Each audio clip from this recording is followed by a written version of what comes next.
વડોદરા શહેરમાં ફરી એક વખત કોરોનાએ માથું ઉંચક્યું છે। છેલ્લા 24 કલાકમાં 17 કોરોના પોઝિટિવ કેસ નોંધાયા છે। રાજ્યમાં વધી રહેલા કોરોના કેસને પહોંચી વળવા એસએસજી હોસ્પિટલ તંત્ર તૈયાર છે।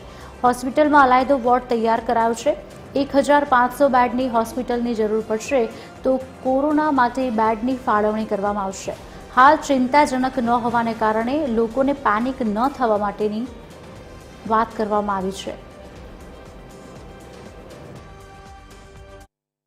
एक अठवाडिया पहला ज कोरोना माटेनी मॉक ड्रिल करी थी, जेमां hospital bed, ventilator, oxygen plant, oxygen cylinder अने जरूरी दवाओनी सामग्रीनी चकासणी करवामां आवी थी। એટલે હોસ્પિટલ કોરોના માટે અત્યારે પૂરેપૂરી રીતે સજ્જ છે અને કેસીસ જે આવે છે અત્યારે માઇલ્ડ છે। ઘણા બધા પેશન્ટ હવે તો એવું છે કે ટેસ્ટ કરાવવાની જ ના પાડે છે, કારણ કે અમને ખબર છે કે એ કહે છે કે અમને ખબર છે કે ટેસ્ટ પોઝિટિવ આવશે તો મારે કરવાનું છે શું, તો માસ્ક પહેરવાનું છે, સોશિયલ ડિસ્ટન્સિંગ મેન્ટેન કરવાનું છે। એટલે ડરવાની જરૂર નથી। જો તમને શરદી ખાંસી જેવું કોઈને લાગતું હોય, એવું લાગે કે મને કદાચ કોરોના હોઈ શકે, તો થોડું સોશિયલ ડિસ્ટન્સિંગ મેન્ટેન કરે, માસ્ક પહેરે, તો આમાં આગળ એનું સ્પ્રેડ થવાના પણ ચાન્સીસ નથી એવા, અને ડરવાની જરૂર નથી। ઘરે ટ્રીટમેન્ટ પોસિબલ છે।